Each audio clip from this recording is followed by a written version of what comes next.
Muchas gracias, hermana Leticia. Buenos días, todos hermanos, hermanas en Cristo, consiervos. Es un gusto estar con ustedes de nuevo. La vez pasada hemos visto cómo el Espíritu Santo dirige la iglesia en círculos cada vez más amplios, desde Jerusalén a toda la provincia de Judea y luego a Samaria, que ya fue todo un mundo diferente, distinto, odiado inclusive para los judíos, pero el Señor llevaba su obra, su evangelio también al otro lado de esa frontera cultural y religiosa, por medio de Felipe y otros, y confirmaba su obra y también la llegada de la salvación y del Espíritu Santo en esta región nueva, distinta. Luego vemos como el Señor inclusive hace colaborar para bien la persecución, porque la iglesia se dispersía, fue divulgada en otras partes del país y del mundo. Parece que ellos por sí mismos no se hubieran movido, pero el Espíritu Santo lo hacía a su manera, siempre de sorpresa. Y entonces vemos también como los primeros gentiles ya llegan a conocer a Jesucristo como Señor, como el ungido de Dios, como el Salvador del mundo, el etíope y también Cornelio, un romano, uno de los primeros gentiles que también fue salvo por la gracia de Dios, y también el Señor confirmaba eso por su Espíritu Santo, el hecho que eso fue visible y audible, de tal forma que todos pudieron ver que fue la voluntad del Señor, que el Espíritu Santo se movía también hacia otras naciones y nacionalidades, y como el Señor confirmaba su obra a través de los hombres, pero él claramente tenía la dirección en todo este movimiento. El libro de Hechos es un libro muy dinámico. Se ve como la iglesia se mueve, pero es porque el barco no se mueve por sí mismo, sino es el viento que sopla en las velas, y así se mueve el barco. Así podríamos decirlo. El Espíritu Santo los mueve cada vez más. Y también hemos visto cómo el Señor inclusive da su gracia y su salvación a un hombre duro de corazón, como el fariseo fanático Saulo. El Señor lo quiebra, lo encuentra, lo salva, y también le da no solamente su perdón, sino también su llamado, un llamado triple inclusive. No solamente será instrumento útil en las manos del Señor para sus compatriotas judías, su propio pueblo, sino también para los gentiles, otras naciones. Inclusive tendrá una vocación especial hacia la gente en autoridad, los reyes y otros gobernantes. Y vemos este llamado triple claramente también reflejado en el libro de Hechos, en la sección que vamos a entrar. Más que nada, sí, no deja su vocación hacia su propio pueblo, pero Pablo también entra en contacto con muchos gentiles en el diáspora, en el mundo gentil, pagano. Luego vemos como en Antioquía, por primera vez, los discípulos de Jesús fueron llamados cristianos. Fue un nombre no que ellos mismos habían inventado o puesto, sino que otros de fuera les habían dado. Y claramente es un nombre casi radica de un malentendido, porque tomaban a Cristo como un nombre personal. Más bien es un título, es un llamado, es un oficio, ser el ungido del Señor, pero los gentiles no sabían nada de eso y pensaban que el líder de esa gente diferente era Cristo. Y entonces los llamaban como casi como burla, como apodo, cristianos. Claramente no fue un nombre, un invento en tierra judía, porque sería una confesión. Un judío no iba a decir eso, ni tampoco hablar en griego. Pero en tierra gentil nació fuera de la iglesia de no creyentes este apodo y los creyentes, los discípulos, los santos, los del camino, lo adoptaron con gusto y seguían con este nombre después. Entonces vemos como hoy vamos a tratar del capítulo 13 al 17 y vemos cómo hemos entrado en la tercera sección, por decir, del libro de Hechos. La primera parte trata de Jerusalén, de los judíos en Judea, cómo el Señor hace su obra entre ellos. Luego ya entra en una segunda etapa, cuando el Evangelio llega a los samaritanos. Y así se va cumpliendo la promesa y el programa del libro de Hechos, como fue escrito en Hechos 1:8. Me serán testigos, tanto en Jerusalén como en Judea, Samaria y hasta el último de la tierra. Y esta última frasita se ve reflejado desde los capítulos 13 en adelante hasta el final del libro. Son palabras que Lucas no ha inventado desde cero, sino son palabras más bien del Antiguo Testamento o de la Biblia hebrea, de Isaías 49. Luego se va a citar explícitamente hasta los fines de la tierra, hasta lo último del mundo, fue la promesa que Dios había hecho hacia su siervo fiel, su siervo divino, siervo con S, ¿verdad? Y se va cumpliendo, como el Señor siempre cumple, realiza sus palabras.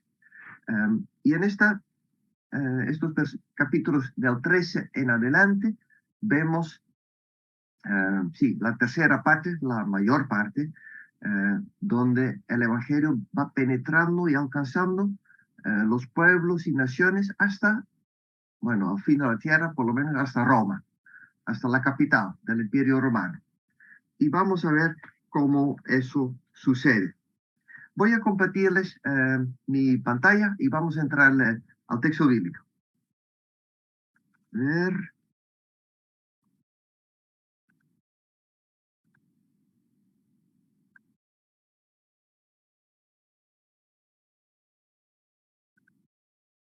Ok.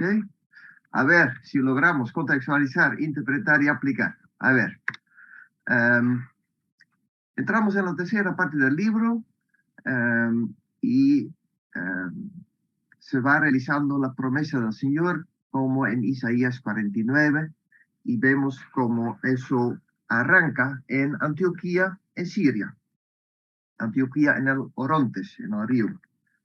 En la iglesia de Antioquía eran profetas y maestros Bernabé, Simeón, apodado el Negro, Lucio de Cirene, que es un africano, Manaén, que se había criado con Herodes el tetrarca, entonces gente, digamos, de dinero, de poder, y Saulo, que es Pablo. Un equipo de 5. Parece que todos eran a la vez profeta y maestro. Y las dos vocaciones, sí, se conectan. Y entonces, en su tiempo devocional, de equipo, en conjunto, el Espíritu Santo hablaba y dijo, mientras ayunaban y participaban en el culto al Señor, el Espíritu Santo dijo, apártenme ahora a Bernabé y Saulo para el trabajo a los que les he llamado. Entonces vemos aquí cómo se compaginan y se conectan el llamado personal. Parece que el Espíritu Santo ya les había hablado y llamado a Bernabé y a Saulo, y luego lo confirma, lo comparte con el equipo y con la iglesia. Y me parece que muchas veces así funciona. El libro de Hechos no es un manual, no es una constitución, pero sí muchas veces podemos confirmar que el Señor habla al corazón de uno y le pone un anhelo de servir en la iglesia o en las misiones o hacia la gente necesitada, pero hace falta que también haya confirmación eh, por medio de otros, de parte de la iglesia, de los oficiales, etcétera. Y vemos cómo así sucede aquí.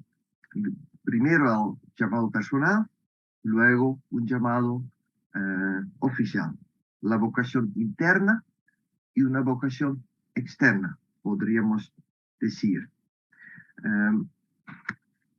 Y luego de haber confirmado este llamado, les imponen manos, oran por ellos y los despidieron a Bernabé y Pablo. Fíjese en el orden. Bernabé va primero.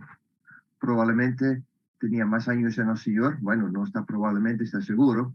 Y también tenía más años de edad que Pablo, Saulo. Entonces, él es como el líder del equipo y Saulo, Pablo colabora en conjunto con él. Les pusieron manos para instalarlos, para darles este encargo. También es una forma de bendecir, es una forma de invocar en una forma física fuerte el poder del Espíritu Santo sobre ellos, en ellos, con imposición de manos. De la misma forma como los apóstoles lo habían hecho con los, digamos, los diáconos en capítulo 6, los que iban a servir en las mesas, por lo menos. Y con esta bendición, con esta instalación, hicieron realmente un sacrificio, vaya. Dos de los 5 líderes los despidieron, les dejaron ir a las misiones y creo con razón se dice, y seguro no enviaron los peores. Por lo menos hicieron un sacrificio para la obra en otras latitudes, a otros pueblos y obedecieron el llamado que el Señor les había hecho, tanto a esos dos como a la iglesia y al equipo entero.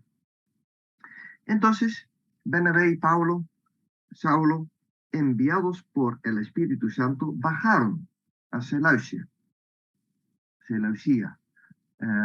Vemos aquí claramente la dirección del Espíritu Santo.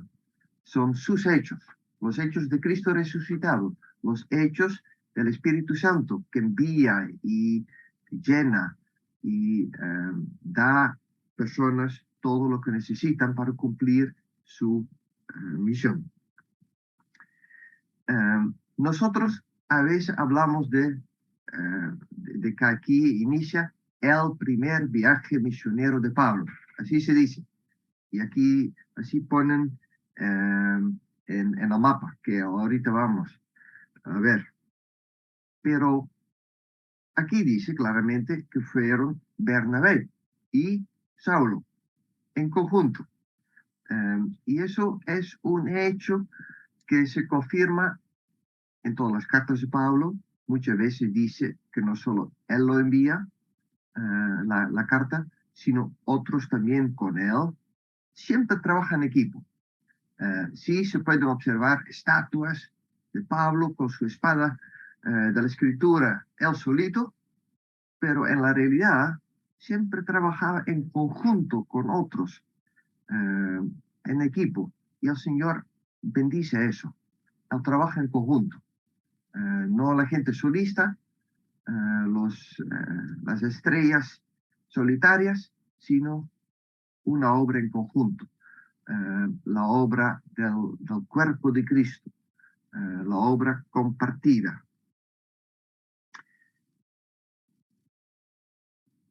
Entonces, a ver, bajan a la isla, una isla grande, ahí, Chipre, y entonces empiezan su obra misionera, evangelística, ahí.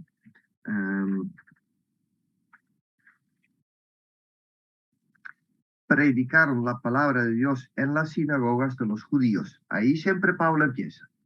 Primero al judío, como dice Romanos 1, luego al gentil.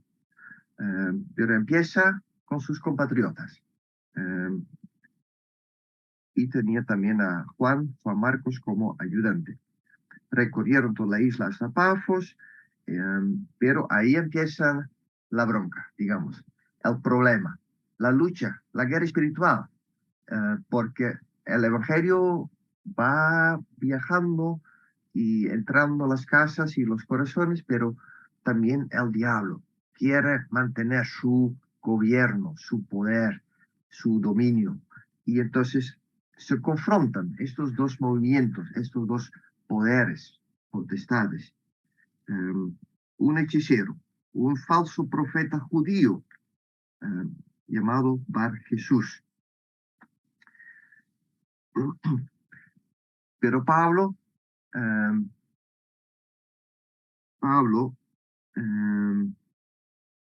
reconoce lo que sucede. Pablo dice, lleno del Espíritu Santo, de tal forma que por los dones espirituales él pudo distinguir los espíritus y con una palabra de poder, una palabra de sabiduría, desenmascara ese hechicero, charlatán. Dice en capítulo 13, versículo 9, entonces Saulo, o sea, Pablo, él tenía ambos nombres. Saúl o Saulo es su nombre hebreo, pero él tenía como una doble nacionalidad. Tenía varios pasaportes, digamos, porque también era un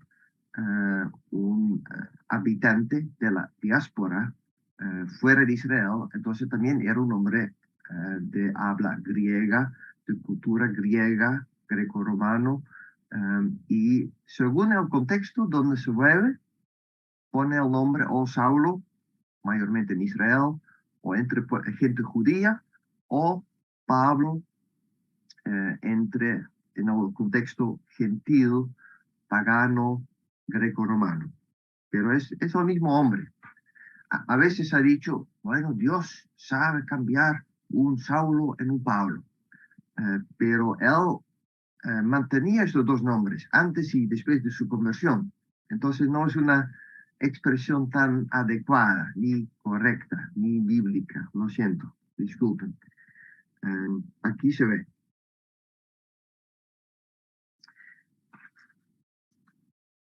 Y curioso, cuando el hechicero es castigado, más bien recibe la misma situación de la que Pablo había sido liberada y sanada, entonces con la ceguera, la oscuridad, algo muy simbólico. Pablo llegó a ver la luz del mundo, Jesucristo, pero este hombre se queda en la oscuridad, porque más bien sí pertenece al príncipe de la oscuridad, tristemente.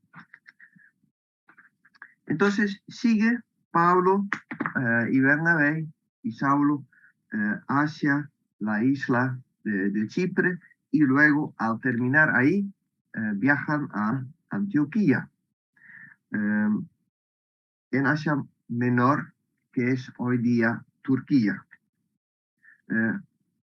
Había una Antioquía pues en Siria, más al sur, pero ese hombre Antíoco, con gran humildad, había puesto y basado como 10 ciudades con su propio nombre para hacerse bien famoso. Bueno, sí logró. Hasta hoy día conocemos su nombre. Otra ciudad, pues, de las 10 que había con el nombre de Antioquía. Antioquía en Asia Menor. Y encontró Pablo ahí, a ver, ah, dice en capítulo 13, versículo 16, Pablo se puso en pie, hizo una señal con la mano, dijo, escúchenme, israelitas, y ustedes, gentiles temerosos de Dios.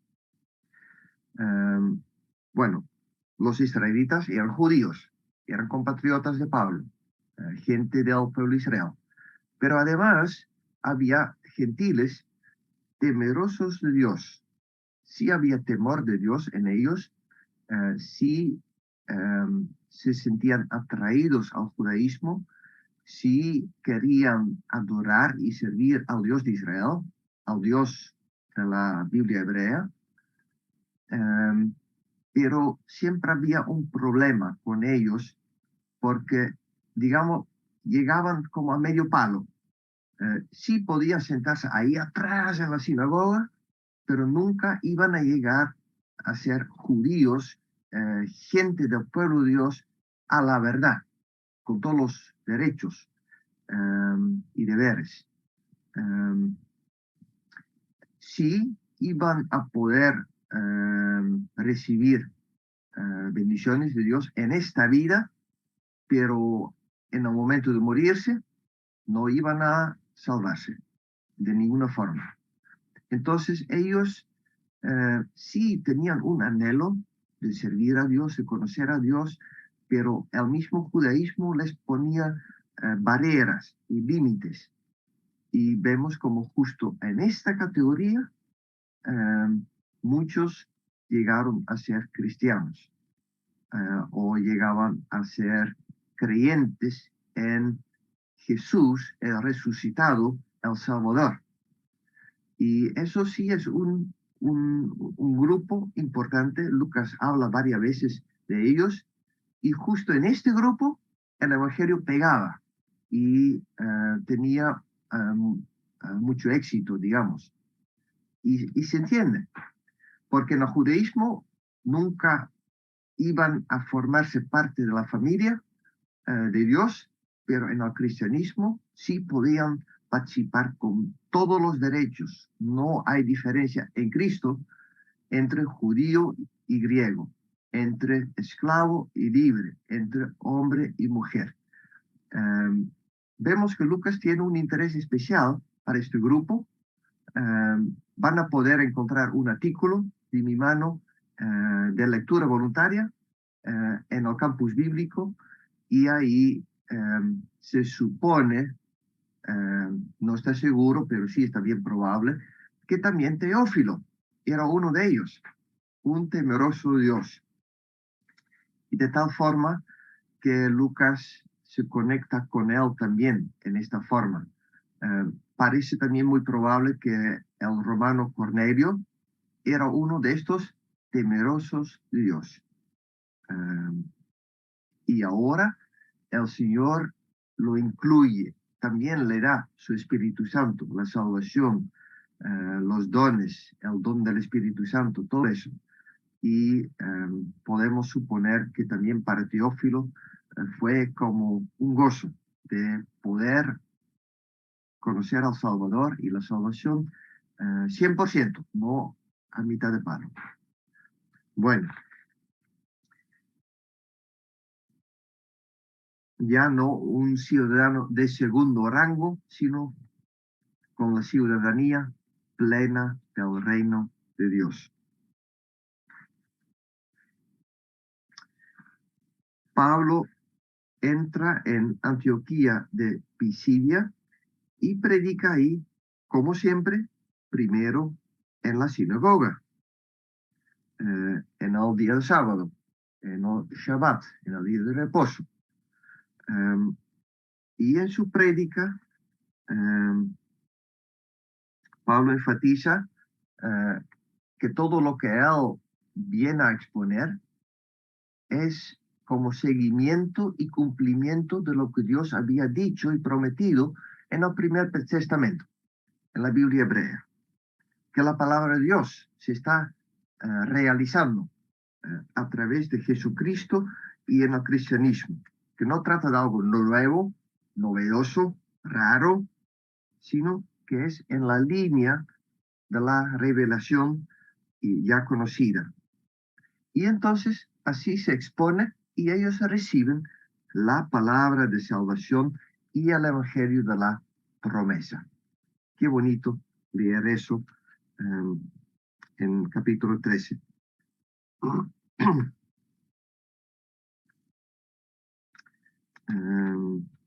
Seguimos un poco. Vemos en el versículo 26 como otra vez habla de esos dos grupos, descendientes de Abraham, judíos, compatriotas, y los gentiles temerosos de Dios. Pero ambos van a poder recibir y disfrutar la gracia de Jesucristo. ¿Qué resultados había? Algunos judíos sí se convirtieron, pero otros no tanto. Podemos ver en el versículo 39 como, como Pablo dice, ustedes no pudieron ser justificados de esos pecados por la ley de Moisés, pero todo el que cree es justificado por medio de Jesús. Algunos han tratado de hacer como una diferencia, una brecha, una contradicción entre el Pablo verdadero de sus cartas y el Pablo de, según el libro de Hechos. Pero aquí podemos ver cómo concuerda perfectamente lo que Pablo también escribe en sus cartas, la justificación de los pecados de los impíos por la fe en Jesucristo. Eso sí, está suficiente.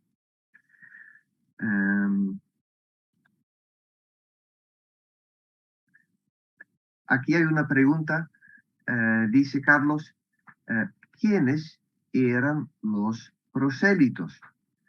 Bueno, se puede ver en el artículo de lectura voluntaria, pero esos eran los pocos gentiles que sí se convirtieron al judaísmo y sí aceptaban toda la ley de Moisés, la vida, la comida pura, el día de reposo, hasta la circuncisión, pero había muy pocos paganos que lograban a tal aceptación total del judaísmo. Sí había ritos para entrar al judaísmo, pero el judaísmo de por sí no era una religión misionera, sino más bien aceptaban los que llegaban, no más. Pero los prosélitos, pocos había, quizá más mujeres que hombres, porque sí, a la verdad, la circuncisión era una barrera seria para los varones, por cierto. Pensando también en el hecho que se ejercía el deporte en el gimnasio en forma desnuda, de tal forma que ibas a dilatarte como un judío, de repente, rapidito, sin reparo. Entonces, los prosélitos. Vamos a seguir. A ver.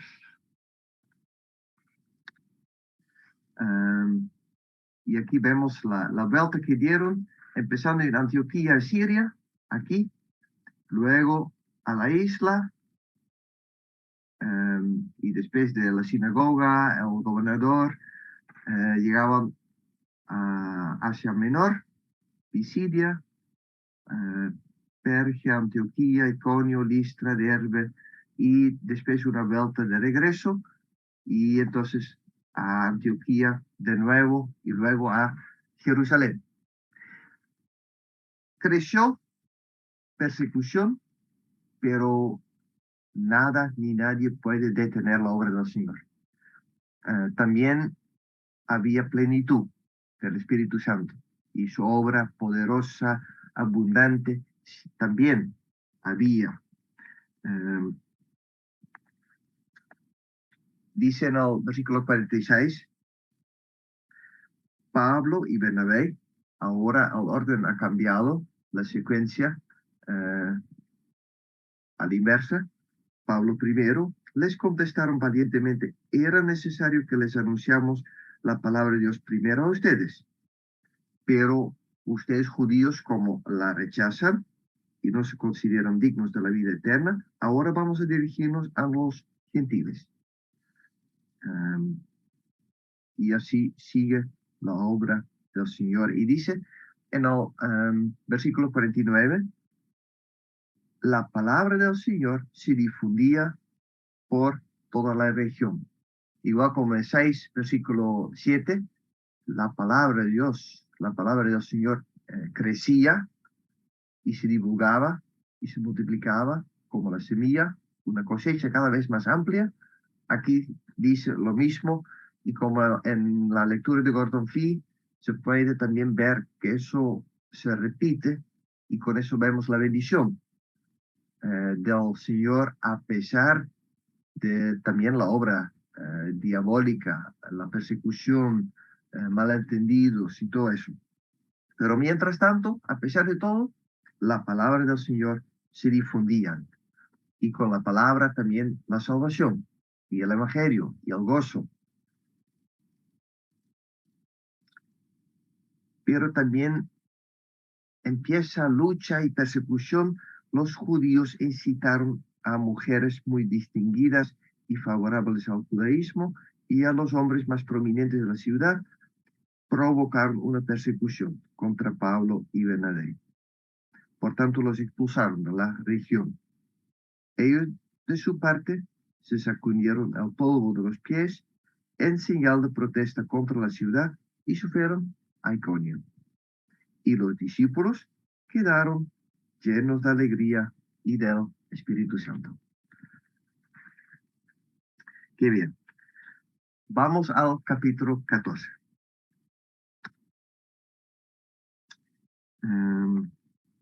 Entraron entonces en otra ciudad, Pablo y Bernabé, primero a la sinagoga judía, pero también había griegos. Los judíos incrédulos incitaron, parece un patrón, algo que se repite, por celos, por envidia, por odio, amargaron el ánimo contra los hermanos misioneros y también sus convertidos. Y vemos, en todo caso, Pablo y Bernabé pasaron ahí bastante tiempo hablando valientemente en el nombre del Señor, y el Señor Jesucristo, confirmaba el mensaje de su gracia, haciendo señales y prodigios por medio de ellos. Podemos ver ahí que, a final de cuentas, el Señor Jesucristo ha resucitado. Él es la persona principal del libro. Él es el protagonista. Él es, por decir, el héroe de la narración. Él está activo, Él está vivo, Él dirige toda la obra, Él está detrás de la escena. Él propulsa su evangelio y sus enviados, y también confirma el mensaje con prodigios, con señales, con obras grandes. Podemos ver aquí claramente que el libro de Hechos son los hechos de Cristo resucitado, y son los hechos, las grandezas del Espíritu Santo, a través de agentes colaboradores humanos. Y ojalá nosotros también tengamos esa mentalidad de poder colaborar con la obra del Señor. La misión es suya y nosotros, sí, somos siervos, ojalá útiles en sus manos. Vemos también acá, vemos aquí algo interesante también en el versículo 4. La gente de la ciudad estaba dividida. Unos estaban de parte de los judíos tradicionales, no mesiánicos, y otros de parte de los apóstoles. ¿Y quiénes son esos apóstoles? Son Pablo y Bernabé. Ahora es curioso que las traducciones han tomado la palabra griega que está aquí, apostoloi, y no la han traducido. Sencillamente han puesto las letras griegas en letras comunes de nosotros, pero sencillamente se ha transliterado, no más. Es un grecismo, podríamos decir, apóstoles. No es una traducción. La traducción sería sencillamente los enviados. Son enviados, son misioneros, Pablo y Bernabé, Bernabé y Saulo. Sabemos que también había los 12 apóstoles de Jesucristo. Y entonces podemos decir, hay dos usos de esta palabra en el libro de Hechos. Un uso general para los enviados, los misioneros, los encargados. Al final, según la Biblia, todos somos enviados. Jesús nos dice en Juan 20, como el Padre me envió, yo les envío a ustedes. Y eso aplica a cada cristiano. Cada cristiano tiene una misión, es un enviado, un encargado. Pero también había 12 apóstoles, en especial, en un sentido distinguido y estrecho, los 12 que iban a representar el nuevo Israel, el nuevo capítulo, según prometido en las Escrituras por los profetas. Entonces hay un uso general y un uso especial. Y ahora la confusión me parece que arranca del hecho que se aplica el nombre de apóstol a unos en la actualidad y se supone como una jerarquía, algo muy especial, un poder sí, distinguido, mayor, pero según el libro de Hechos, cada cristiano es un apóstol, es un enviado, es un misionero, en cierto sentido. Entonces, es más bien como una confusión de hablar hoy día de apóstoles en este sentido. Se puede ver en este libro, a mi parecer, según mi opinión, claramente que en algún momento termina el periodo de los 12 apóstoles. Y entonces la iglesia queda con los ancianos, con otros encargados, pero ya no hubo los 12 apóstoles, ni tampoco se pusieron jamás sucesores de ellos, poniéndoles el mismo nombre de apóstol.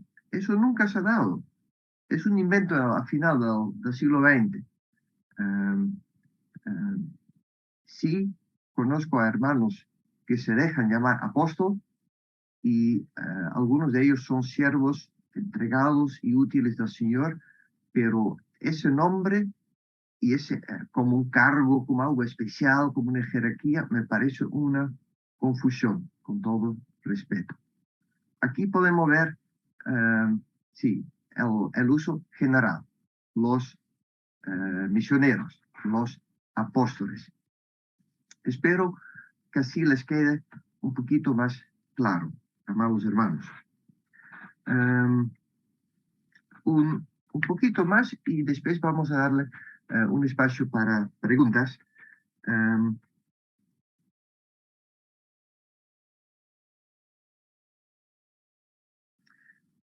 En Iconio arrancó todo un pleito, una batalla, y en Listra. Primero en Iconio. Al darse cuenta de esta bronca, de este complot, los apóstoles, Bernabé y Saulo, huyeron a Listra y Derbe, ciudades de Licaonia, y a sus alrededores, donde siguieron anunciando las buenas nuevas. Bueno, hermanos, ¿qué les parece? Pablo y Bernabé se huyeron, se dieron la fuga. ¿Les parece bien? ¿Les parece mal? ¿Les parece inteligente? ¿Les parece tonto? ¿Les parece muestra de fe? ¿O también más bien de incredulidad? ¿Quién responde? En el chat se puede poner una reacción. Los apóstoles huyeron. ¿Qué tal?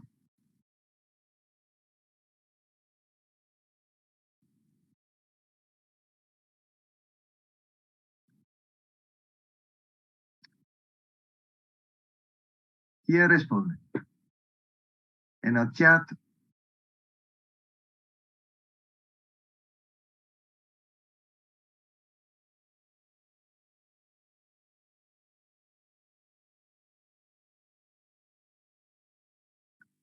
Fueron prudentes, dice Isabel.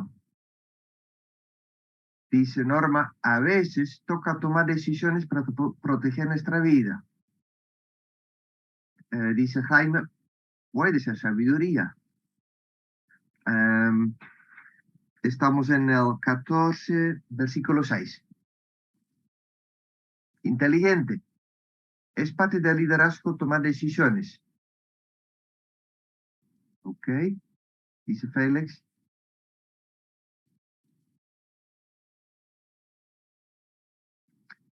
Sí, a veces es mejor ir a otro campo y seguir ahí y no echar perlas a los cerdos, como dice el Señor Jesucristo, ¿verdad?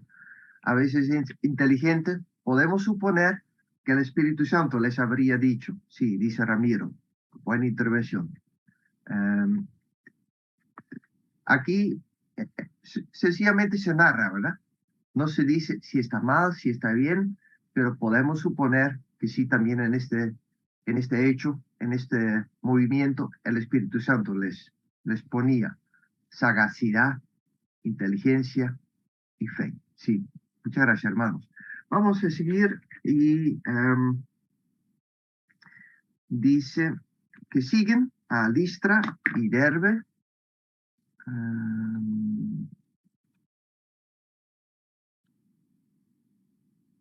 Okay. Yeah. Ok. Siguen ahí. Hay otro malentendido porque piensan en Listra y Derbe que son Bernabé y Pablo, que son dioses por el hecho del milagro que han hecho a un cojo. La gente empezaba a gritar, 14, versículo 11, los dioses han tomado forma humana, han venido a visitarnos. Son paganos, no sabe más, eh, tristemente. Pero a pesar del malentendido, eh, esa guerra espiritual, pero siguen Pablo y Bernabé y al final, después de toda esta vuelta misionera, este movimiento en Asia Menor, en Turquía hoy día, dice en 14, versículo 21, después de anunciar las buenas nuevas y de ser muchos discípulos, creyentes, discípulos, Pablo y Bernabé regresaron a Listra, a Iconio y a Antioquía, fortaleciendo a los discípulos y animándoles a perseverar en la fe. Y decían, es necesario pasar por muchas dificultades para entrar en el reino de Dios. Nunca habrá una fe fácil, color de rosa. Siempre habrá lucha, siempre habrá tentación y problemas a veces. Sí, a veces se grita bendecido, prosperado y en victoria, pero aquí dice algo diferente, ¿verdad? También podemos ver aquí que sí es necesario, es urgente evangelizar, predicar, testificar. con palabras y hechos. Pero también está necesario regresar, dar un seguimiento, empezar un discipulado y invertir en eso, poner la energía y tiempo para confirmar y fortalecer la fe de los hermanos. No basta con conversiones y decisiones. Hace falta seguir fortaleciendo y profundizando la fe de los hermanos. Y por eso les he puesto el libro de Jorge Gómez, que ha hecho un estudio crítico, analítico del crecimiento de las iglesias evangélicas en Costa Rica, pero también él ha analizado y encontrado que hubo también deserción. Entonces no podemos sencillamente sumar números de conversiones y decisiones, también hay que ser sincero y eventualmente descontar las personas que desaparecen por la puerta trasera. Cuidado, que hay que guardar y profundizar el fruto y los peces sacados del agua hay que cuidar y tratarlos porque si no van a oler tremendamente, ¿verdad? Los pescadores de hombres deben dar un seguimiento. Está muy importante eso.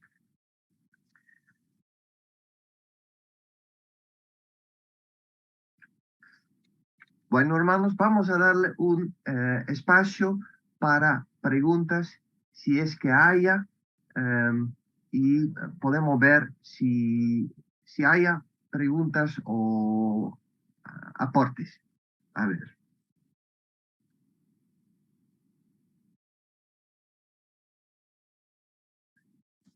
Adelante, Rocío Cartolín, puedes activar tu micrófono.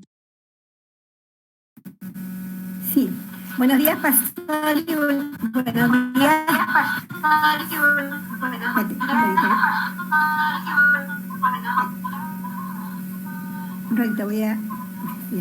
Buenos días, pastor, y buenos días con todos. Sí, nos habla del trabajo misionero, qué importante el equipo, ¿no? ¿Y cómo se aplicaría este trabajo en nuestras iglesias hoy en día? Sería pregunta número 1. Y también nos habla del qué importante, ¿no? Que los misioneros volvían a las iglesias, no regresaban, ¿no? Para ver el crecimiento, ¿no? Y eso también cómo se aplica en nuestras iglesias cuando hay, por ejemplo, discipulado, hay enseñanza. Observamos que a veces empiezan muy entusiasmados, ¿no? Muchos, pero al concluir lo van dejando, ¿no? ¿Cuál sería nuestro reto para nosotros, ¿no? Que estamos trabajando en nuestras iglesias. Bien, pastor, gracias. Sí, hermana, usted pone la pregunta y me parece una pregunta que nos toca a nosotros a reflexionar y aplicar según nuestro contexto y las posibilidades que tenemos en lo personal y en el país donde vivimos. Pero lo primero es que haya amor y fervor y que tengamos esa visión de que nuestro Dios está moviéndose hacia otros grupos y a través de fronteras y a la gente no alcanzada, y que nosotros oramos por ellos y también oramos que el Señor nos abra puertas de corazones, de casas, de forma bien práctica, y también que busquemos dónde es que el Señor nos envía. Entonces, no hay una receta exacta, sino que dejamos que el Señor nos dirija y que oremos que eso sucede, que nosotros colaboremos con Él.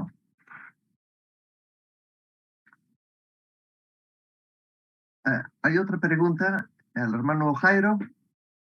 Buenos días, profesor. Buenos días con todos. La pregunta que usted dijo que a Pablo y Bernabé fueron llamados apóstoles y que hasta ahí nomás concluyó, podríamos decir, el apostolado. Pero en Efesios 4:11 dice que Dios constituyó a unos maestros, apóstoles, evangelistas, profetas. ¿Qué hay con esa escritura? Y la otra pregunta que quería decirles acerca de Juan, que fue su ayudante, es de Juan, en el capítulo 13 de Juan del discípulo. Esas son mis dos preguntas. Ya. Ok. Primero la segunda. Es Juan Marcos quien escribió probablemente también el Evangelio. Entonces no el Juan, el amado discípulo, sino Juan Marcos. Y luego reaparece. Al respecto de Efesios 4, ahí dice que Dios ha puesto como fundamento profetas, apóstoles, etc. Algunos lo entienden como una etapa fundamental de base y no más, y otros lo entienden que hay todavía como un ministerio quíntuple o algo así. Podría ser. Yo no sé si dice eso. Sería una pena si faltan los diáconos y las diaconisas, porque faltan en esa enumeración quíntuple. Entonces, sí, ahí hay opiniones, pero yo veo la etapa apostólica como la base para que el Señor nos pusiera la enseñanza de los apóstoles por medio de los evangelios y las cartas, y eso es la base, el fundamento, no más, y luego se sigue construyendo la casa y el templo del Señor, a mi parecer. Hermano Ángel.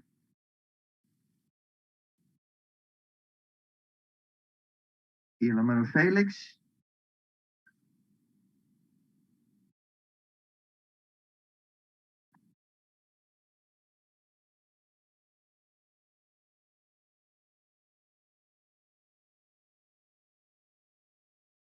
Ok.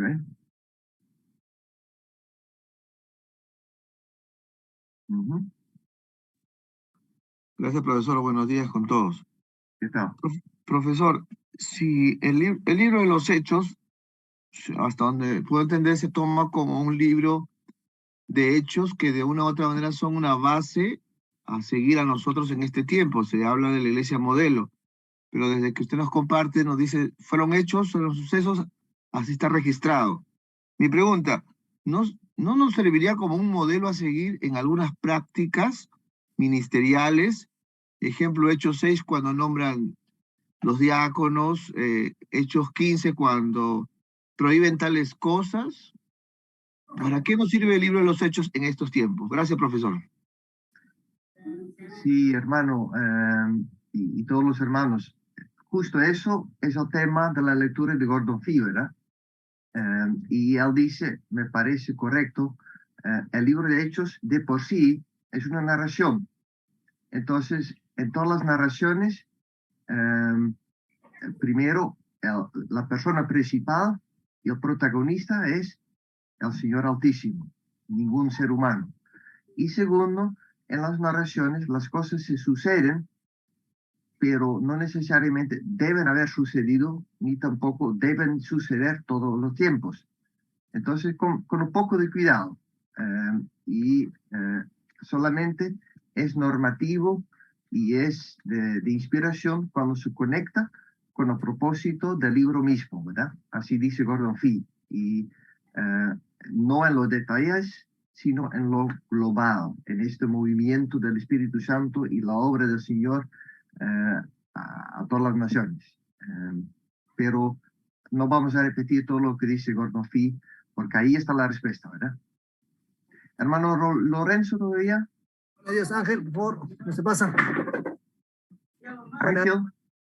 Muy bien, pastor, muy buenos días. ¿Qué tal?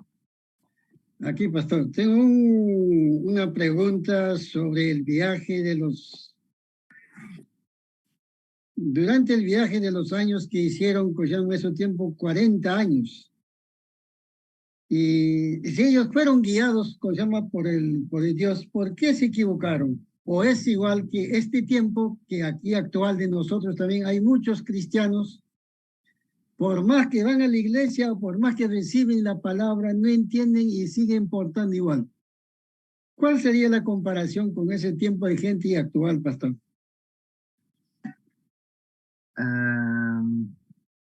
Una pregunta complicada, me parece. No sé si se equivocaron, pero sí hubo resistencia, sí hubo lucha, sí hubo malentendidos, pero no fue por cuenta de los apóstoles, sino del enemigo o de los enemigos. Y sí podemos ver, creo que como el Señor les guía poco a poco. Y sí hubo dirección de parte del Señor, como hoy día todavía, gracias a Dios, haya. Pero eso no es garantía de que no haya problemas, persecución, malentendidos, resistencia, celos, etc. Así lo tomo yo, hermano. Había todavía al hermano Ángel y después seguimos. Lo habíamos brincado. Disculpe, hermano. Hermano Ángel. Bueno, buenas, profesor, buenas. ¿Qué tal? Me consulta, ¿cómo se llama? Varios hipótesis, o como le dicen sobre Teófilo.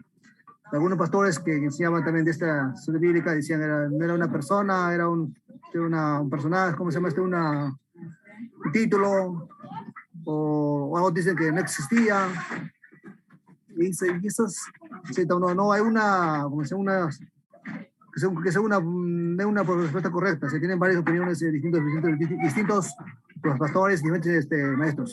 ¿Y a qué hacer eso? Sí, hermano, gracias por su consulta. Sí se ha escrito algo sobre eso, pero a mi parecer el consenso mayoritario es que sí, fue una persona real, una persona en autoridad, con cierto puesto oficial de gobierno, una persona literada, una persona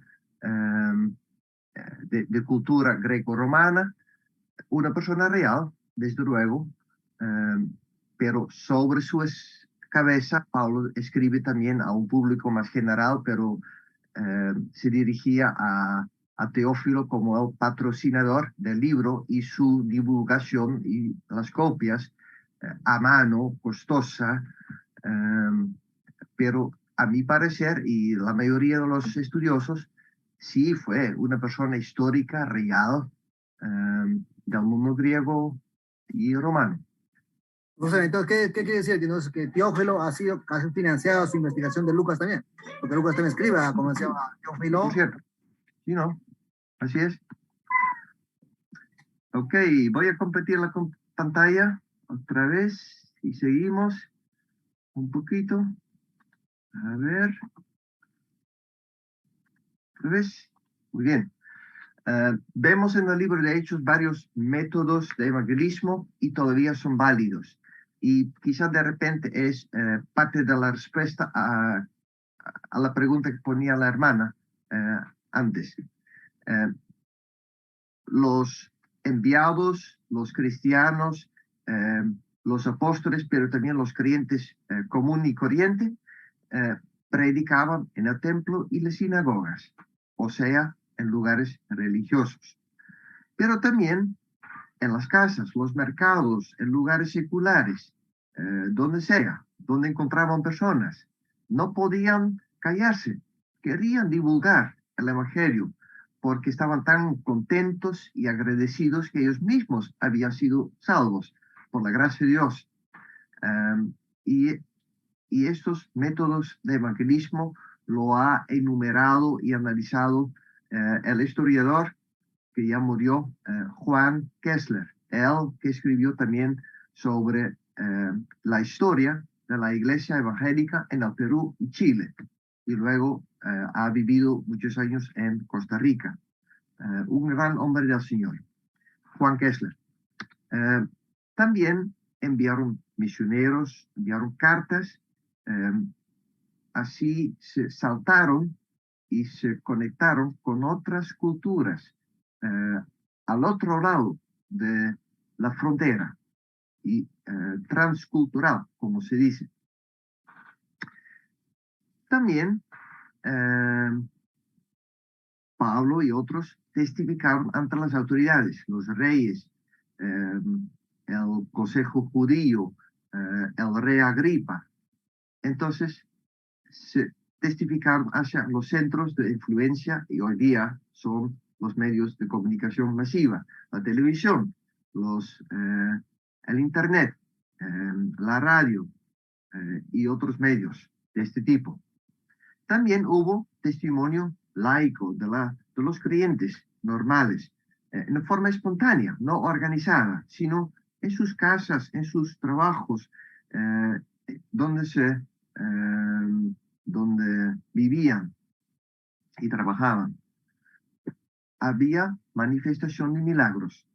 Más bien el Señor confirmaba su palabra con señales que señalaban su amor, su poder, que señalaban que Jesús es a la verdad el Hijo de Dios, el Salvador del mundo.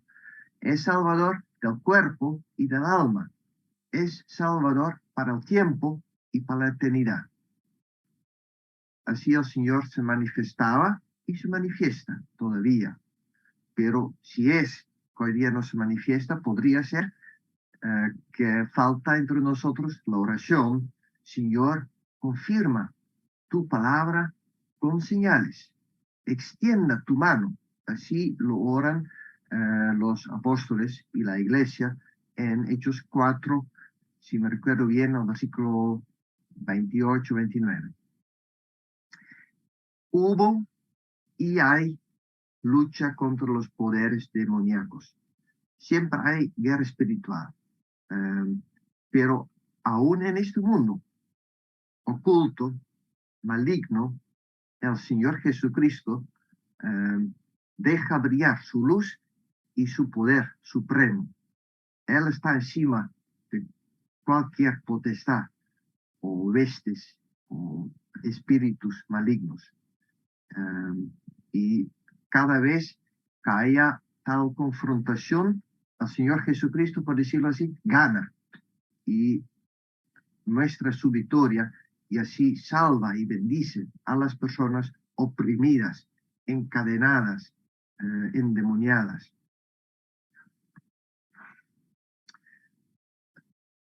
Según nuestro llamado y nuestros dones y las posibilidades, así podemos evangelizar en muchas formas, en distintos frentes, donde el Señor nos llama a llevar sus buenas nuevas, su amor y su poder supremo. Podemos ver cómo Lucas sí quiere transmitir ese anhelo del Señor, de alcanzar a todos los pueblos, toda la gente, para la salvación. Y ojalá que Lucas logre también contigo este propósito. Ojalá que tú también tengas ese fuego misionero, ese anhelo, ese fervor, ese amor divino, como el Señor Jesucristo se conmovía al ver las masas, al ver las personas, viendo con ojos espirituales a ellos como ovejas sin pastor, ovejas sin el buen pastor, sin Salvador. Ojalá que tú tengas tal visión misionera. Ahí está el fuego, o qué pasa contigo. ¿Y cómo podrías tú involucrarte en la misión nuevo resucitado? Porque es missio Dei, es la misión de Dios. Él la ha empezado, Él la va a seguir y continuar, Él la va a terminar gloriosamente, pero quiere que nosotros colaboremos. Entonces, ¿cómo lo haces? ¿Cómo lo podrías hacer? Y cómo es que tú, si es que tienes este fuego misionero, también lo pases a otro. solo fuego enciende fuego. Espero que eso suceda. Es un propósito de Lucas y del libro de Hechos, y ojalá que llegamos no solamente a analizar, contextualizar, sino también a aplicar. En obediencia, en dependencia, en gratitud. De eso trata. Y al Señor Jesucristo, cuando Él nos rescata, nos redime, nos libera, siempre quiere también que crezcamos en la fe, que haya un crecimiento no tan solo en números, gente que se convierta, que llega a conocer a Cristo, sino también que haya un conocimiento que se profundiza, que crezca, que no sigamos iguales como seamos.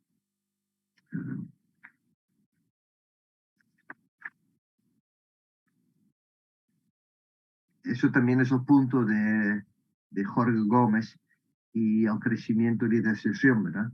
Que no solamente hace falta un inicio en la fe, sino también un seguimiento, un desarrollo, que crezcamos en el conocimiento de Jesucristo y en su gracia, según Pedro 3, y otros ejemplos y textos de estos.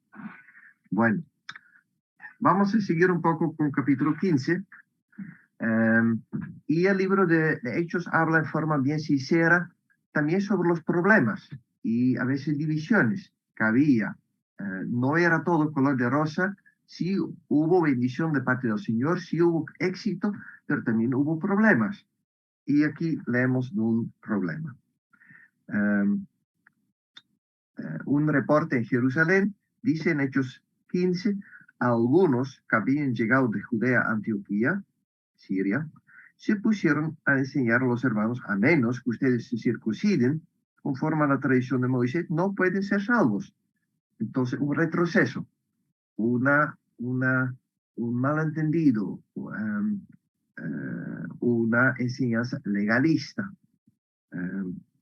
Esto provocó un altercado, un serio debate de Pablo y Bernabé con ellos, y entonces se decidió que Pablo y Bernabé y algunos otros creyentes subieran a Jerusalén para tratar ese asunto con los apóstoles y los ancianos, a la iglesia madre. Y entonces hubo toda una discusión si fuera necesario la circuncisión y obedecer toda la ley de Moisés. Podríamos decir, en otras palabras, si era necesario que todos se hicieran prosélitos judíos con todos los deberes y todas las reglas para ser salvo, o no. De eso trataba.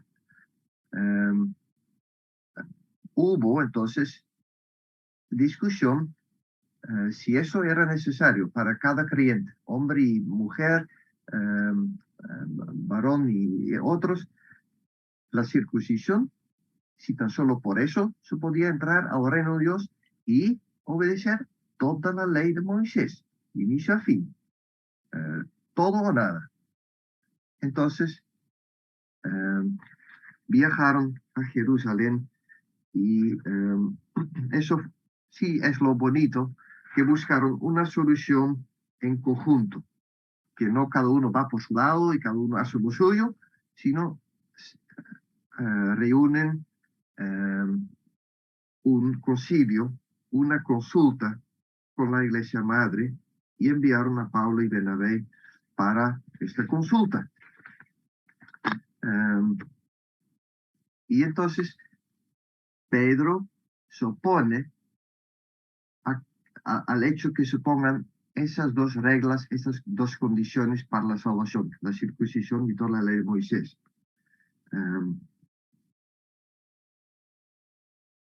Con dos argumentos.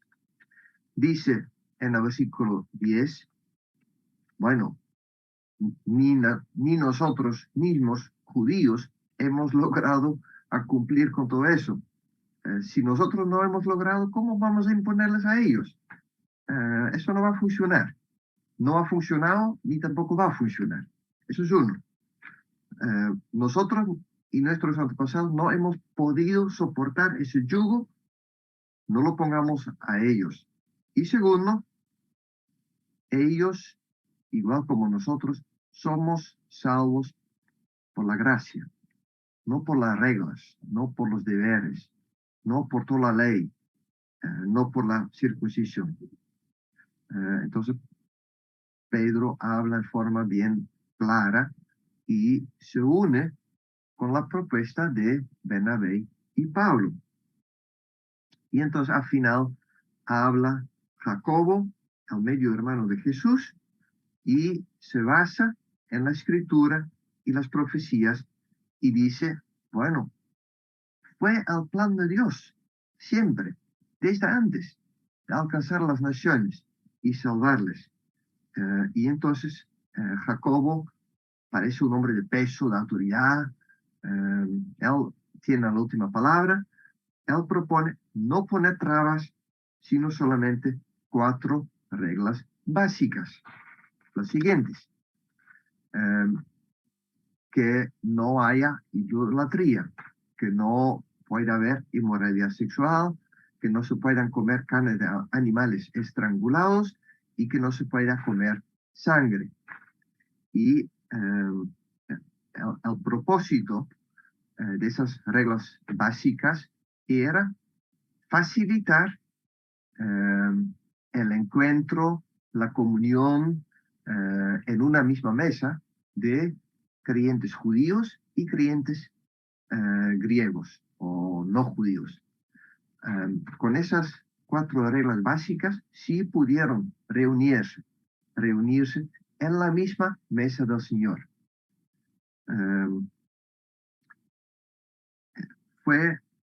Aquí se aclara pues que aún con su conversión, Cornelio para ellos seguía siendo pagano. Y los judíos estrictos no iban a entrar en su casa, pero Pedro sí lo hacía. Y con eso obedecía a la visión con la sábana y los animales puros y impuros que el Señor mismo había puesto. Entonces, el Señor había quitado la barrera y ellos siguen el movimiento del Espíritu Santo. Envían entonces carta, embajadores, y lo formulan con un tono y contenido de consejo. No como así es, así se debe, sino les aconsejamos hacer lo siguiente amablemente, bien harán si evitan estas cosas. Y facilitan así la convivencia en el cuerpo de Cristo, de creyentes de ambos trasfondos. Son los llamados mandamientos de Noé, que ya había antes del pacto con Israel. Y entonces son válidos para toda la humanidad, después del diluvio. Lo que aquí sucede es algo bien crucial y bien importante. La iglesia entera, en forma de concilio o sínodo, reunión, se expresaron en pro de la opción paulina y su misión entre los gentiles. La iglesia pues no sigue como una forma de judaísmo, como ese hombre que se ve aquí con su manto de oración y todo lo que dice Deuteronomio 6, así no es necesario para los creyentes de otros países, sino la iglesia de Cristo se forma de judíos y gentiles sin la ley de Moisés, sin la circuncisión. Y esa decisión se menciona hasta 3 veces, tan importante que está, vital, algo estratégico. Aquí el Evangelio pasa el puente, va saliendo del molde, del armazón, del capullo judío y va saliendo al mundo entero, al mundo en general.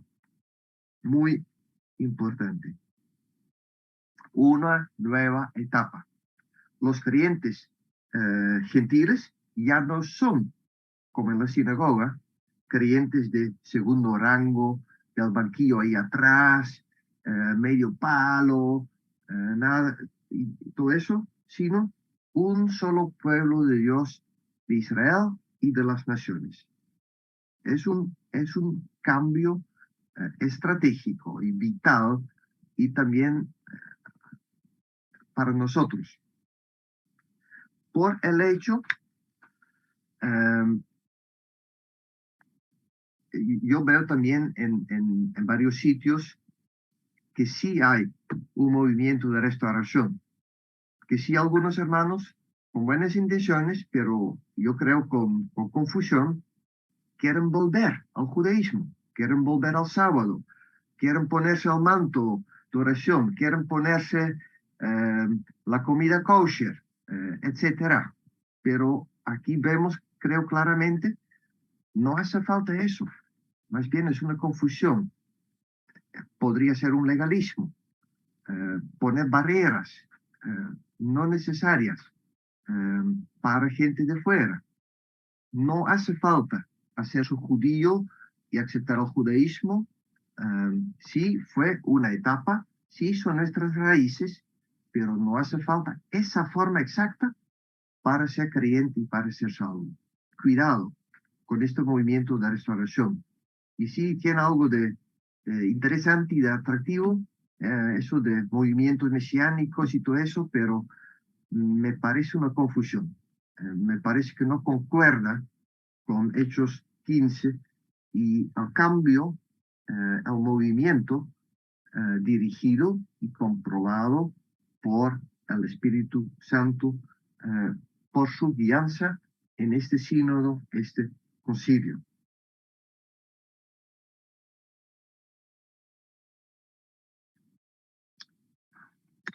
Bien. Si así desean, si les interesa, podrían participar en el foro abierto de forma voluntaria, ¿verdad? Y así analizar y describir problemas internos y externos de la Iglesia de Jesucristo según el libro de Hechos. Y sí hay varios problemas internos, por ejemplo, la falta del apóstol duodécimo, las quejas de las viudas grecohablantes, la división entre Pablo y Bernabé, el enfrentamiento con la magia pagana, la persecución por los gentiles o por las autoridades judías, etc. ¿Qué fue el problema? ¿Cómo lo solucionaron? ¿Y acá qué aprendes para tu situación y para tu contexto? Bueno, si te interesa, aquí hubo un problema interno y lograron solucionarlo. ¿Y qué puedes aprender de eso? Bueno, creo que ya lo he tratado de formular.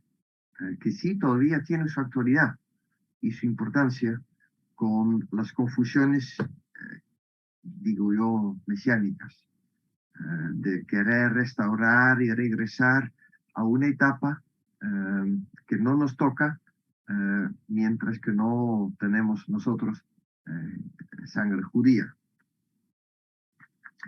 Bueno, vamos a seguir con el capítulo 16 y arranca el segundo viaje de Pablo y su equipo, ¿verdad? Como siempre hemos visto. Y entonces vamos a ver en el capítulo 16, Timoteo se une al equipo y entonces van a Listra, a Iconio, y se ponen de viaje. Al pasar por las ciudades, entregaron los acuerdos del concilio anterior de Jerusalén para que los pusieran en práctica, y así las iglesias se fortalecían en la fe y crecían en número día tras día. Crecimiento cualitativo y cuantitativo. Entonces, atravesaron la región de Frigia y Galacia, ya que el Espíritu Santo les había impedido predicar la palabra en la provincia de Asia. Cuando llegaron cerca de Misia, intentaron pasar a Bitinia, pero el Espíritu de Jesús no se lo permitió. Entonces, pasando de largo por Misia, bajaron a Troas. A veces la dirección del Espíritu Santo es por puertas cerradas. Parece que Pablo sí tenía como un plan maestro, un plan principal de ser pionero, de llevar el Evangelio donde no estaba, pero mientras tanto, en el camino, el Espíritu Santo le dirigía de poco a poco. Y aquí ellos tenían en mente algo, pero el Espíritu les enviaba a otras direcciones.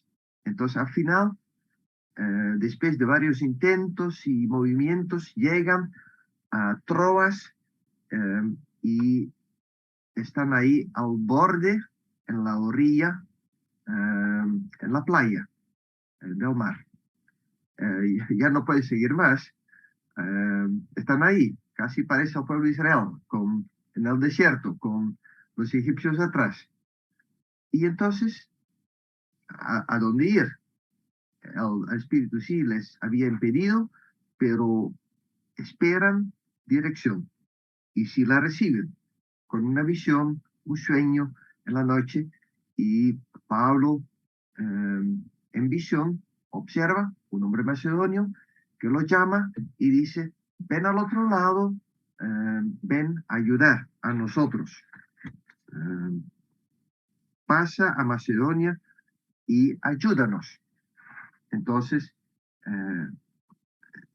observan en eso un llamado divino de pasar al otro lado del mar, y se embarcan y se van. Y entonces, cuando llegan ahí al otro lado, en Filipos, aquí, ¿verdad?, en Macedonia, ahí está el hombre macedonio en el muelle. ¿Les está esperando? No. Sí aparece una mujer libia, sí aparece una muchacha esclava que grita y más bien estorba, irrita, y luego está el carcelero, pero no está el hombre macedonio. Pero sí fue visión y dirección del Señor, y el Evangelio sí llega a corazones bien distintos. A ver.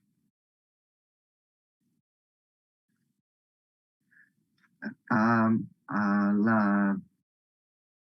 la comerciante Lidia, judía, de dinero, su propio negocio. Luego la muchacha, joven, esclava, endemoniada, otra clase, otra edad, otro tipo de gente. Y luego el Evangelio también llega a la cárcel y al carcelero, al director de la prisión, del centro penitenciario, romano, soldado, militar, hombre de familia. Entonces el Evangelio llega a grupos bien distintos, a varios sectores de la sociedad. En capítulo 16, versículo 9, dice,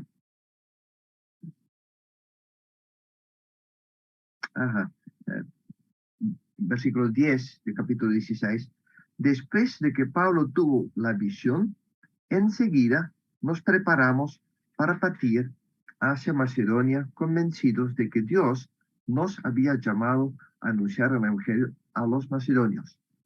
De repente, la gramática cambia y entra una persona más que escribe en forma de nosotros.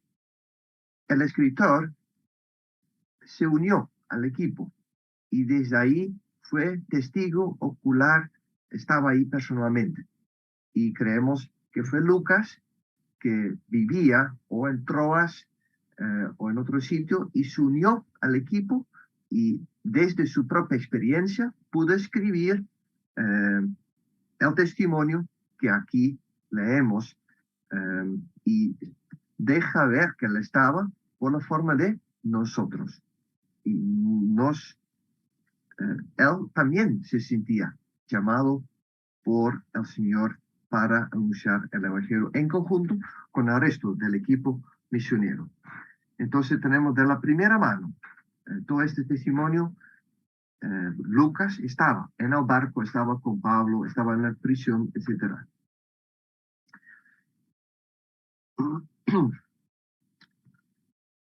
Vemos también cómo el enemigo, el diablo, se mueve, porque en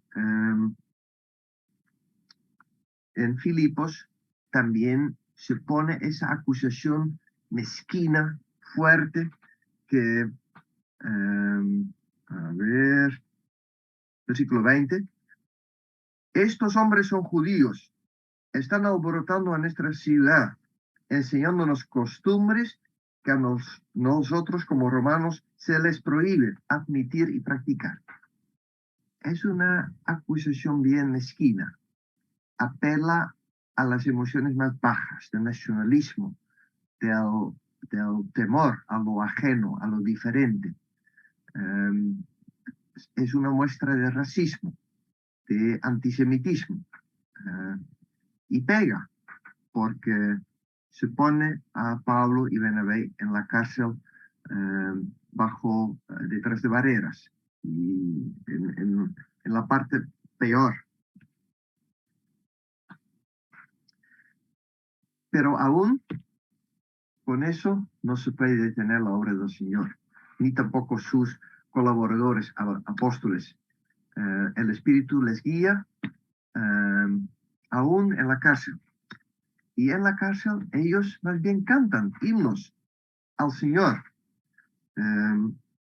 Vemos como los apóstoles reaccionan no con quejas, no con protestas, no con temor y terror, y no se empiezan a deprimir o algo así, sino más bien empiezan a cantar la gloria del Señor en medio de la noche. ¿Y por qué lo hacían? Porque en cada situación, en cada día, aún en los días oscuros y difíciles, el Señor es digno de recibir alabanza, adoración, y tenemos que seguir con eso, sea donde estemos. Pase lo que pase, Él necesita ser alabado siempre y en todo lugar. Y más bien los apóstoles, los misioneros, son seguidores del Señor Jesucristo, que aún en la noche del sufrimiento, en la noche de su arresto, empezaban el alel, la alabanza, los salmos de adoración, dice en Mateo 26, versículo 30. Y aquí tenemos gente de Cristo, vemos su semejanza, su mentalidad en ellos, y así alaban al Señor aún en la cárcel, aún en la noche, aún en la oscuridad. Y eso seguro era para alabar a Dios y también a levantar un poco su ánimo. Es la forma mejor de orar y reavivar la esperanza, el ánimo y todo eso. Y eso tiene resultados tremendos. Todos los encarcelados les escuchaban, seguro. En la cárcel siempre hay muchos gritos, maldiciones, quejas, todo eso, pleitos, agresión. Y ahora hay canto, hay alabanza. Bueno, seguro escucharon con sorpresa y intrigados. Y también vemos cómo el Señor responde, porque hubo un terremoto. La tierra se mueve, igual como en capítulo 4. Podemos decir, bueno, qué casualidad.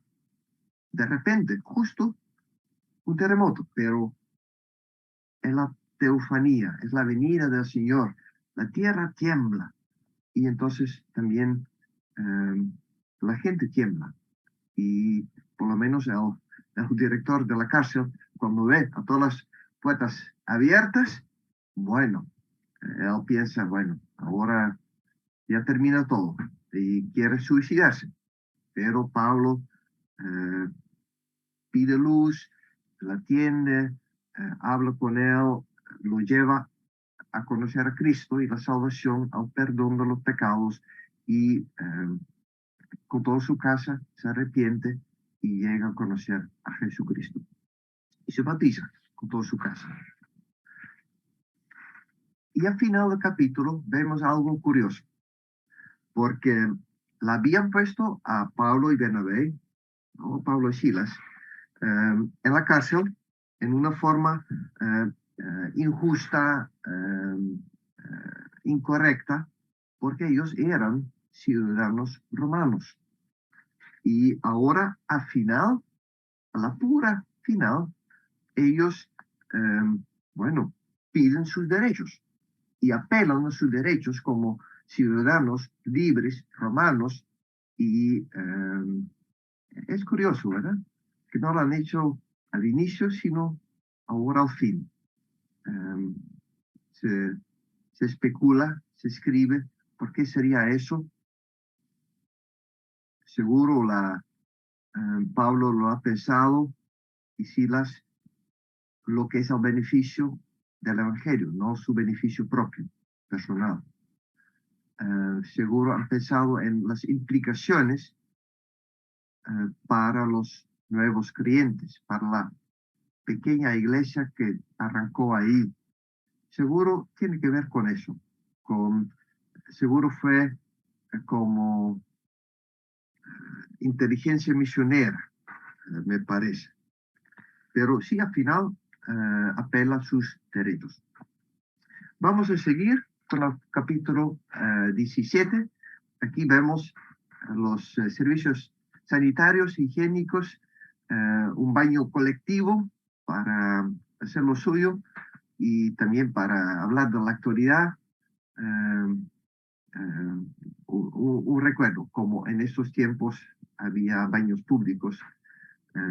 También una muestra del templo en Atenas, templos tremendos. Se puede ver una persona bien chica y columnas como de 20 metros, obras de arte gigantescos, impresionantes, pero Pablo predicaba, es una falsedad, es idolatría, son dioses que no pueden hacer nada. Hay un solo Dios verdadero, el Creador, el Salvador, el que regresa como juez y va a consumar la consumación de su obra. Aquí vemos también el Areópago, donde se interrogaba a Pablo, donde él predicaba, y templo de las diosas remanentes hoy día. De igual forma, Pablo seguía a Corinto, en Grecia, con el templo de Apolo, igual, grande, impresionante, pero al final algo vacío, que no pueda salvar a los seres humanos. Muchos dioses y diosas había, el dios Dionisio, del vino, de emborracharse, del éxtasis, todo eso. Dioses para la salud, para sanarse, y sus templos. En Corinto había, es una península y se podía pasar de un lado al otro por medio de un canal seco. El contenido de los barcos se ponía sobre carros y al otro lado otra vez, a la nave, a los barcos. Hoy día está así, sí se ha excavado un canal húmedo, pero no había en el tiempo de Pablo. Pero sí, era un canal seco. Hoy día todavía se habla de eso, ¿verdad? Y Pablo predicaba ahí en un sitio para discursos públicos. Bema y el Acrópolis es donde está la fortaleza el centro de la ciudad. Aquí Pablo ha estado, él ha predicado ahí, pero también fue confrontado y amenazado ahí justo en Corinto, en Grecia.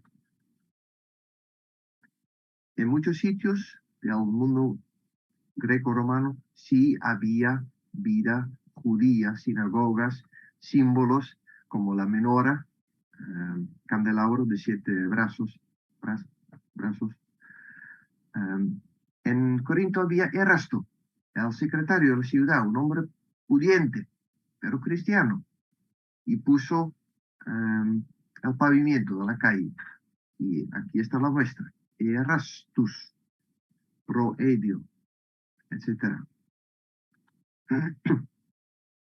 Para la próxima, hermanos, tenemos como tarea leer el resto del libro de Hechos, hacer tus apuntes personales, prepárate para el cuestionario final. Por eso hemos repasado un poco cada vez y revisar, si es que quieras, en forma voluntaria, eran los artículos mencionados. Antes de terminar, quedan todavía algunas preguntas. Aquí está un tiempito. Si es que haya preguntas.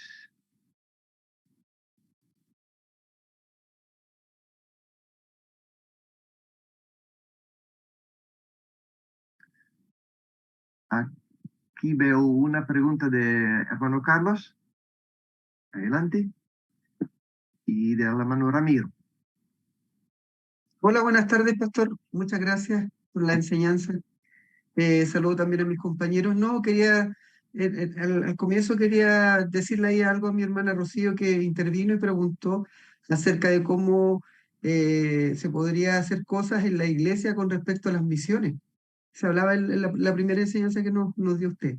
Yo creo que un poco de la propia experiencia que vivimos nosotros hoy día, en los tiempos, quizás el conocimiento, creo yo, nos ha hecho más responsables acerca de la labor que tiene que cumplir la iglesia como misión, como la misión de Cristo. No verla quizás como algo que fue durante un tiempo, sino que algo que está continuamente llevándose a cabo históricamente, y nosotros tenemos que seguir cumpliendo con ese propósito. Entonces, primero creo yo que llevarlo como algo personal, como algo que tiene que estar en la iglesia. Y para eso, algo sencillo debiera, según lo que he podido ver yo, que no éramos una iglesia quizás con una visión tan misionera y quizás un poco de desconocimiento, y porque también habíamos descansado mucho en las organizaciones misioneras. Yo creo que eso le pasó un poco a la iglesia en general, que descansamos un poco en las organizaciones misioneras, y por esto nosotros dejamos un poco y descansamos en aquello y dejamos de cumplir un poco nuestro propio rol como iglesia. Eso yo lo digo en forma personal como algo nuestro. Y creo que ahora es importante que, sobre todo en las escuelas bíblicas, se pueda partir desde la más tierna infancia. Y hay mucho buen material hoy día en donde hay una visión que está junto con esa visión cristocéntrica, ¿no es cierto?, de lo que es el Evangelio, partiendo desde el Evangelio, para luego, desde ahí, con un buen conocimiento, una buena base bíblica, nosotros podamos inculcarle a los niños que el Evangelio es lo que nosotros tenemos que poder predicar, y no solo quedarnos en la historia, porque antiguamente uno se quedaba con los relatos, y generalmente los relatos los llevamos y los personificábamos, y le quitábamos un poco el valor del obrar de Cristo o del Espíritu Santo. Yo creo que también ahí hay algo importante. Orar, preparar gente de nuestras propias congregaciones, no pensar que eso lo pueden hacer solamente otros, sino partir haciéndolo nosotros en nuestra propia iglesia local, es algo importante para comenzar, para ver esto después a futuro. Eso creo yo, para mi hermana Rocío, con mucho cariño. Eso. Muy bien, muchas gracias, hermano. Hermano Ramiro. Ahora sí, habilita. ¿Cómo está? Regresando a la lectura, me interesó muy interesante la cuestión de la lectura de Gordon Fee. Y pues él habla obviamente de normas generales y específicas, ¿no? Que la iglesia debería tomar. Mi pregunta a usted sería, ¿quién define esas normas específicas generales? Eso, porque por ese problema tenemos cualquier cantidad de denominaciones, ¿no? Esto se debe hacer de así, en esta manera, se tiene que hablar siempre en lenguas, porque han hablado, porque han habido, digamos, 1 o 2 sucesos. ¿Quién define o cómo definimos, digamos? Es solamente una pregunta, obviamente. ¿Qué piensa usted? Porque Gordon Fee también nos da solamente una idea, ¿no? De lo que se puede, cómo se puede tener una lectura eficaz de la Biblia. ¿Cuál es su pensamiento, profesor? Gracias. Bueno, Gordon Fee nos avisa un poco y nos insta no aplicar demasiado rápido y preciso y detalladamente el libro de Hechos. Yo creo es su punto principal, ¿verdad? Que es un libro, es una narración, es un libro dinámico de movimiento. Por eso parece contradictorio arrancar normas directas y precisas de ahí. Entonces, ¿de dónde sacar formas más precisas? Yo diría, de repente, de parte de las cartas paulinas, petrinas y juaninas. Ahí sí, hay enseñanza un poco más directa, no es narración, sino es enseñanza. Ahí sí se ha derivado más cosas, con menos accidentes, digo yo. Pero siempre hay una parte de palabra, de hermenéutica, y una parte de dirección del Espíritu Santo, de sabiduría, de aplicación continua en el contexto y la cultura. Y ahí siempre hay cierto espacio para que cada uno lo aplique. Lo que dice la palabra claramente es una cosa, pero cómo se aplica, eso puede variar en el tiempo y en el sitio donde estemos. Y también necesitamos ahí cierta humildad, porque cada uno lo aplica a su manera, y ahí lo que necesitamos primeramente es sinceridad y también un análisis y un estudio un poco profundo, no empezar desde cero y tampoco con la pretensión de que lo que yo hago y pienso y decido, esa es la cosa y el resto está confundido. Eso es una forma de orgullo, me parece. Todavía no es una respuesta directa y precisa a su pregunta, pero sí indica una dirección, creo yo. Y esa dirección al final la da el Espíritu Santo, me parece. Yo creo que el tiempo se nos acaba. Muchas gracias por todo, hermanos. Vamos a orar unos momentos para que ustedes también tengan un receso hasta que inicie la otra sesión y la otra clase. Oremos, por favor. Gracias, Señor nuestro. Tú estás encima de los poderes malignos. Tú también estás encima de nuestra comprensión y aplicación de tu palabra. Sí, queremos obedecerte y respetarte, pero también necesitamos humildad y sabiduría de lo alto para hacer las cosas de tal forma que tu pueblo sea bendecido y también el mundo alcanzado con tu amor y tu poder libertador. Rogamos que tú sigas tu obra en nosotros. Nosotros no estamos como debemos estar, nos falta mucho todavía, pero Señor, gracias por tu paciencia con nosotros y que podamos crecer todavía más en gracia y en el conocer del Señor Jesucristo. Gracias que Él está en cargo todavía, que Él es vivo, que Él reina a tu diestra por los siglos de los siglos, y anhelamos que tú vengas en gloria, Señor Jesucristo. A ti te adoramos, a ti te amamos. En Cristo Jesús. Amén.